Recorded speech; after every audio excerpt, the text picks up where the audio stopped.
Sa mga awit, chapter 1 po, 1 hanggang 6 po. Mapalad ang taong hindi nakikinig sa payo ng masama at hindi sumusunod sa masama nilang halimbawa. Hindi siya nakikisama sa mga kumukutya at hindi nakikisangkot sa gawaing masama. Sa halip, kasiyahan niyang sumunod sa kautusan ni Yahweh. Binubulay-bulay niya ito sa araw at gabi. Katulad niya'y punong kahoy sa tabi ng isang batisan, laging sariwa ang dahon at namumunga sa takdang panahon. Ano man ang kanyang gawin, siya'y nagtatagumpay. Hindi gayon ang sino mang gumagawa ng masama. Ito ay tulad ng ipa, angin ang siyang nagtatangay. Sa araw ng paghuhukom, parusa niya'y nakalaan, siya'y ihihiwalay sa grupo ng mga banal. Last verse po, 6. Sa taong matuwid, si Yahweh ang pumapatnubay, ngunit ang taong masama, kapahamakan ang hantungan. Sa atin pong pangaral ngayong umaga, ang salita po ng Diyos ay tulad ng isang doktor na nagbibigay ng reseta. Sinasabi ng ating doktor, ang doktor na ito na hindi pwedeng magkamali sa kanyang diagnosis, sinasabi niya na ang kaligayaan ay posible. Magbibigay siya ng tiyak na reseta na mga bagay na huwag gagawin at mga bagay na kailangan gawin. Kaya ito po ang titignan natin ngayong umaga, ang pagbubulay o meditation. Makikita po ito sa verse 2. Sa halip ang kasiyaan niya'y sumunod sa kautusan ni Yahweh, binubulay niya ito sa araw at gabi. Ang meditation o pagbubulay sa kasulatan sa Bible, ang pangunaing reseta ng Diyos sa mananampalataya. At ito ang magiging resulta kung gagawin po natin ito. Verse 3, katulad niya'y punong kahoy sa tabi ng isang batisan, laging sariwa ang dahon, namumunga sa takdang panahon. Marami pong lugar sa Bible ang inuutusan ang mananampalataya na magbulay o mag-meditate. Halimbawa po sa Joshua chapter 1 verse 8, ang sabi ng Diyos kay Joshua, ang aklat na ito, ang ibig pong sabihin ng Bible, ang kasulatan, ang aklat na ito ng kautusan, huwag alisin sa iyong bibig. Kung di ito'y pagbulay-bulayan mo araw at gabi, upang iyong masunod ang ayon sa lahat ng nakasulat dito. Sapagkat kung magkagayoy, iyong pagiginawain ang iyong lakad at magtatamu ka ng tagumpay. Ang sabi po ng Diyos kay Joshua na isang sundalo, na ang pagbubulay sa Bible, sa salita ng Diyos, ang pinaka-importanting bagay na pwede niyang gawin. Hindi sinabi ng Diyos kay Joshua na magsanay ka sa pakikipaglaban. Hindi niya sinabi na alamin mo ang mga strategy sa pakikipaglaban. Hindi po ganon. Ang sabi niya, Joshua, kung gusto mong maging tagumpay sa iyong lakad, pagbulay-bulayan mo ang aking mga salita. Marami pong lugar sa awit na nangungusap sa meditation. At dito po sa awit, number 1, sinasabi sa atin ang susi sa pagiging mapalad ay hindi lang ang totoong sumasampalataya kay Hesukristo, kundi siya rin na nagme-meditate o nagbubulay sa salita ng Diyos. Kung ganito po ka-importante ang meditation, kailangan natin itong pag-aralan. At dalawang bagay po ang pagtutuunan natin ng pansin dito. Una, kung ano ang meditation. Pangalawa, kung ano ang ibubunga nito. Una, kung ano po ang meditation. Yung meditation o pagbubulay na tinuturo po ng Bible, titignan mo yung passage ng Bible. Pupunuin mo ang iyong isip sa mga salitang iyon. Kakausapin mo yung passage o talata at tatanungin mo, makikipag-usap ka sa passage. Magbibigay ka ng mga argumento mo. Maghihintay ka ng response. Yung meditation po, nagsisimula ito sa Bible intake. Yung pagpasok po ng salita ng Diyos sa iyong isip, tatanungin mo, halimbawa, ang isang verse, isang passage, tatanungin mo, anong ibig sabihin nito? Or pwede mo pong tanungin directly ang Diyos. Ano po ang ibig sabihin ng mga salitang ito? Paano nito maaapektuhan ng aking buhay kung paniniwalaan ko at bibigyan ko ng application? Para bang pibiling-biling binabali-baligtad mo, inuusisa mo, wino-workout mo yung application ng passage. Hindi ka ba nagtataka yung toro o isang kalabaw na ginagamit sa pag-aararo at paghila, pagbubuhat ng mabibigat na bagay, ay damo lang ang kinakain? Hindi ka ba nagtataka roon? Paano po nila kinakain ang damo? Nginunguya nila ito o nginangata ng dahan-dahan. Lulunukin at ilalagay sa isang compartment ng kanilang tiyan. At paglipas ng ilang sandali o ilang oras, kapag wala na silang makain, alam niyo po ang gagawin nila? Ilalabas muli yung kinain na yon, iluluwa muli, ngangatain muli, idadigest ng gusto. Kaya nakukuha nila ang lahat ng katas at sustansya ng damo. Kaya meron silang stamina, lakas para sa mabibigat na gawain. Ito po ang idea ng meditation. Ngunguyain mo, ngangatain mo, ng dahan-daan, idadigest mo upang ma-absorb ang lahat ng katas at meaning ng isang talata o passage na pinag-aaralan mo. Bible intake, tapos meditation, at hindi mo man po napapansin, nakikipag-usap ka na sa Diyos. Ibig kong sabihin, nasa pananalangin ka na. Yung meditation po, tulay papunta sa panalangin. Palagay ko po, marami sa atin ang nahihirapan sa pananalangin. Subukin niyo po yung meditation. Ang natural na kalalabasan nito ay pananalangin.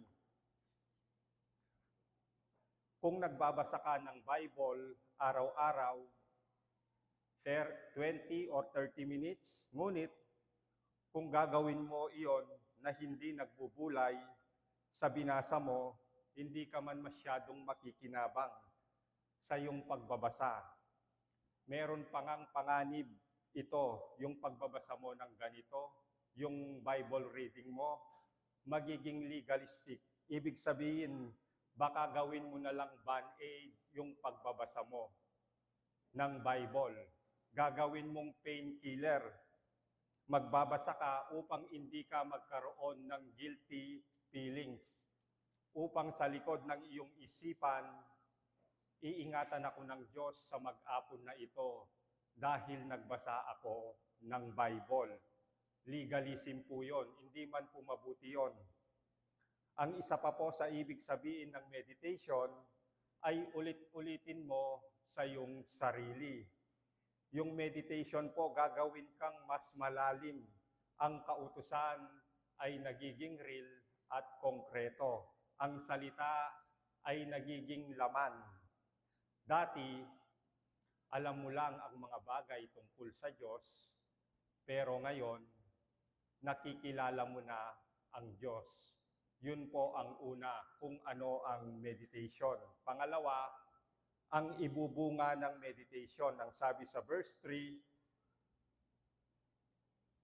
katulad niya'y punong kahoy sa tabi ng isang batisan, laging sariwa ang dahon at namumunga sa takdang panahon. Anuman ang kanyang gawin, siya'y nagtatagumpay. Tapos nagbigay po ito ng kahibahan at paghahambing sa hindi mananampalataya. Verse 4 po, hindi gayon ang sino mang gumagawa ng masama. Ito ay tulad ng ipa, angin ang siyang nagtatangay. Sa araw ng paghukom, parusa niya'y nakalaan. Siya'y hihiwalay sa grupo ng mga banal. Ang idea po ng metaphor dito ay katatagan. Pansinin po ninyo yung paghahambing ay hindi sa pagitan ng malaking punong kahoy at maliit na punong kahoy. Kung ganito po ang paghahambing, ang implikasyon ay kaibaan lang sa degree. Yung isa po, 20 feet high na punong kahoy, yung isa po, 2 feet high lamang. Ngunit, hindi po ganon. Hindi ganon ang kahibaan. Ang kahibaan po ay sa pagitan ng punong kahoy at sa ipa. Ipa po, ang kaibaan ay sa nature, sa kanilang kalikasan. Magkaiba po sila ng kalikasan. Ang mananampalataya na nagbubulay ay tulad ng isang punong kahoy na ini-stretch ang mga ugat sa pinagmulan ng tubig o sa source ng buhay. Ibig pong sabihin sa Diyos. Kaya matatag at namumunga at hindi nalalanta kahit tag-init. Ibig sabihin kahit sa panahon po ng pagsubok at pagdurusa, hindi siya nalalanta. Ang hindi mananampalataya ay tulad ng ipa na walang mga ugat at walang buhay, kaya tiyak na tatangayin ng hangin ng pagsubok at bagyo ng huling paghukom.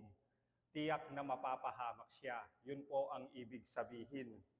Ang Christian po na natutong mag-meditate ay tulad ng punong kahoy na umaabot ang mga ugat sa may agos ng tubig, meaning matagal na proseso po ito. Huwag kang mag-expect na kapag nag-meditate ka, nagsimula kang mag-meditate bukas, after 1 week, ay matatag na Christian ka na. Hindi po ganon. Ang metaphor po ay punong kahoy. Lilipas muna ang maraming tag-araw at tag-init bago lalalim ang mga ugat nito papunta sa may tubig. Kailangan ang sigasig at tiyaga. Ang sabi po sa verse 2, binubulay-bulay niya ito araw at gabi. Ang ibig pong sabihin, gagawin mo ito regularly. Gawin po natin ito bilang isang disiplina. Kailangan mong basahin ang iyong Bible regularly. Tapos, pagbulayan mo ito, malaking tulong po dito yung pagme-memorize ng mga talata. Halimbawa po, nakaiga ka, at hindi makatulog sa gabi, imbis na bubuksan mo ang iyong cellphone upang mag-scroll, i-recite mo ngayon sa iyong isipan ang isang memory verse, pagbulayan mo ito, kung magagawa mo ito bilang isang discipline, hindi man magiging problema sa iyo kahit sobrang tagal bago ka makatulog dahil magiging busy ka sa pakikipag-usap sa Diyos. Ang meditation po o ang pagbubulay, lalong-lalo na po ang meditation sa gospel, ay gagawin kang mapagpasalamat sa Diyos. Pasasalamatan mo siya sa kanyang pagliligtas sa iyo at magkakaroon ka ng pagnanais na bigyan mo siya ng kaluguran. Alang-alang po ito sa buhay at kamatayan at muling pagkabuhay ng ating Panginoong Yesus at kung ano po ang ginawa niya sa krus. Ewan ko po kung hindi weird pakinggan sa inyo, ang pinakamasayang araw ng Christian ay kapag siya ay lumalakad ayon sa kalooban ng Diyos. Yun ang mga pinakamasayang araw ng kanyang buhay. Kung gagamitin ko ang metaphor ng awit number 1, ito ang mga araw na ang kanyang mga ugat ay nasa tabi ng daluyan ng tubig at umiinom ng walang tigil sa grace and love of God. Ang tanging safe na lugar ay kapag ang mananampalataya ay namumuhay ayon sa kalooban ng Diyos.